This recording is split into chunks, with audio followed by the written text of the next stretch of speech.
My daughter Lily is 8 years old. She feels everything deeply. Every single thing. A ladybug on the windowsill can make her day. A dropped ice cream cone can break her heart.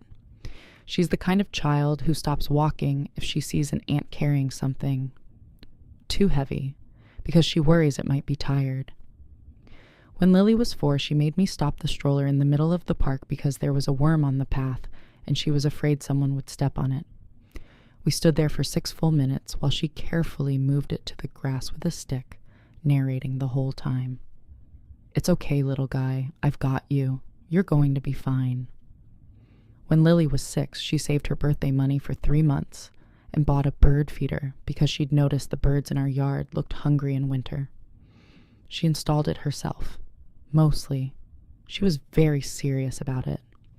When Lily was 7, she told me she wanted to be a marine biologist and a librarian and someone who names paint colors because there are too many good jobs and I don't see why I have to pick. I used to think her ability to feel everything so deeply was her superpower. I still think that. But on a Tuesday in October, I understood for the first time in a sharp and specific way that the world doesn't always know what to do with a heart like hers. She didn't say anything when I picked her up from school. She got in the car, buckled her seatbelt, and looked out of the window. I asked how her day was. Fine. I asked if anything happened. No. I asked if she was hungry. She shrugged. Lily does not shrug. Lily narrates entire car rides in detail. She gives me reports on what happened at lunch, who said what on the playground, what book she started in reading corner. Lily feels silence the way sunlight fills a room. When she goes quiet, something is wrong. I didn't push. I had learned that with Lily, you sometimes have to let the thing surface on its own. You can't pull it out. You have to wait for it. We got home. She did her homework at the kitchen table without being asked, which should have been a second warning sign. She ate dinner. She helped clear the plates. She asked to be excused.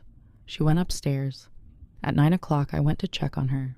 She was in bed with the light off, which was also wrong, because Lily reads until I physically take the book away. I sat on the edge of her bed in the dark. "Lil, I'm tired." "Okay, you don't have to talk." I sat there. A minute passed. 2 minutes. "Mom." "Yeah." "Are some kids just not as smart as other kids?" I went very still. "Where's this coming from?"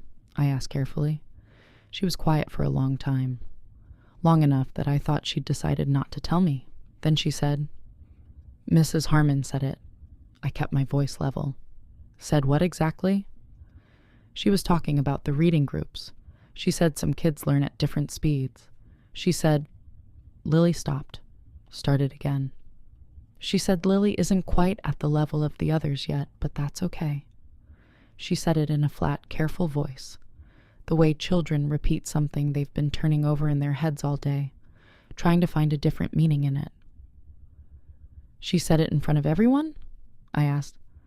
"In front of the whole class," Lily said. Everyone heard. I sat in the dark next to my daughter and I counted to 5, slowly, inside my head. 1, 2, 3, 4, 5. "Do you know what I think?" I said. "What?" "I think Mrs. Harmon made a mistake today. A real one." Lily turned her head slightly toward me. "Teachers can make mistakes?" "Teachers are people," I said. "People make mistakes. Even good ones. Even ones who mean well." She was quiet again. "But she said it in front of everyone," she said. Her voice was still flat. That flatness was worse than crying. Crying would have been easier to hold.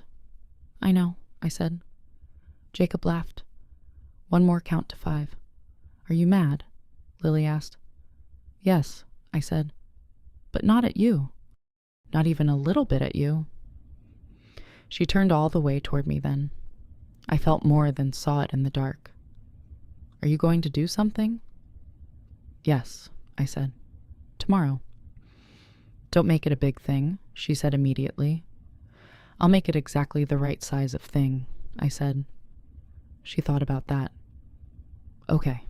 A pause. Mom, do you think I'm smart? I reached out and found her hand in the dark. I think you are one of the most extraordinary people I have ever met, I said. I think you understand things about the world that most adults miss entirely. I think the way your brain works is specific and unusual and genuinely remarkable. And I think Mrs. Harmon was talking about reading levels, which is one very small measure of one very specific skill, and she was wrong to say it the way she did, and I am going to go tell her that in the morning. Lily was quiet. What if she doesn't care? She asked. Then I go higher, I said. She seemed to accept this. She fell asleep about 20 minutes later, still holding my hand. I sat there until I was sure she was out. Then I went downstairs, poured a glass of water, and sat at the kitchen table in the quiet. I opened my phone. I started a new note. I wrote down exactly what Lily had told me. Every word she could remember. The phrasing, the context, who was in the room, who laughed. Then I wrote an email to Mrs. Harmon. I wrote it once, deleted it, wrote it again. The first draft was too emotional. The second was too cold. The third was exactly right. Clear. Specific. Not aggressive, but completely clear. I told her what Lily had told me. I told her I understood she was discussing reading groups and didn't intend harm. I told her that intent and impact are different things, and that the impact on my daughter was significant. I told her that Lily spent the entire afternoon, evening, and night processing a single sentence said in front of her peers, and that the question she asked me at 9 o'clock in the dark, are some kids just not as smart as other kids, was a direct result of how that sentence was framed. I told her I would be at the school at 8:15 in the morning, and I would appreciate 10 minutes of her time. She replied at 11 p.m. She said, of course. I was in her classroom at 8:13. She was already there. She looked like someone who had also not slept particularly well. I took that as a reasonable sign. I sat down. I didn't start with pleasantries. Lily told me what was said yesterday, I said. I wrote it down. Can I read it back to you? Mrs. Harmon nodded. I read it. Word for word. She closed her eyes briefly. I didn't realize how it sounded, she said. I was talking about the groups in general. I didn't mean... I know you didn't mean to hurt her, I said. But she heard her name, in front of her class, in a sentence about who is and isn't at level, and then a classmate laughed.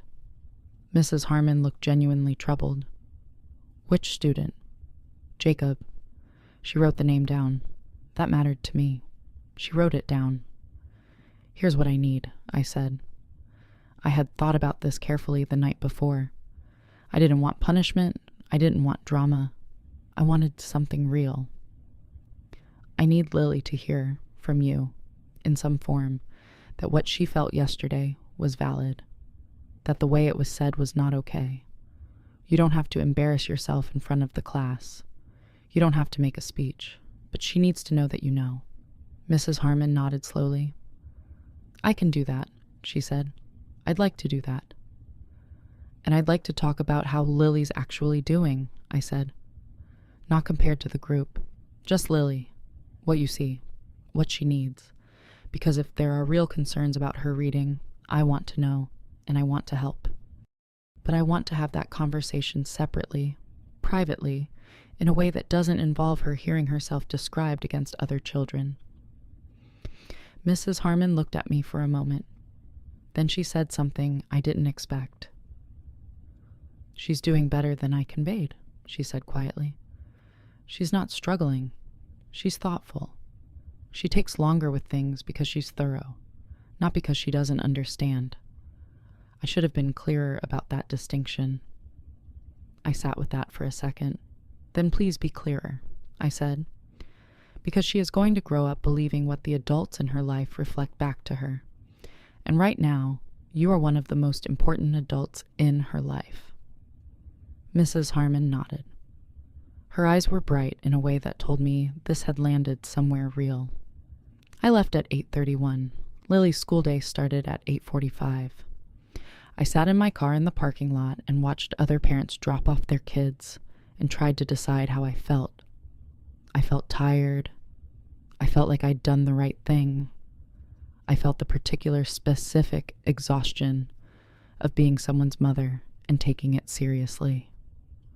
That afternoon, I picked Lily up from school. She got in the car, buckled her seatbelt, then she turned to me immediately. "Mrs. Harmon talked to me today," she said. "Yeah?" "At the beginning of class, she said she wanted to tell me she was sorry about something she said yesterday. She said it came out wrong and she didn't mean for it to sound the way it did. She said I was one of the most thorough thinkers in the class and that she was proud of how carefully I work." Lily paused. "She said those exact words. Thorough thinker. How did that feel?" I asked.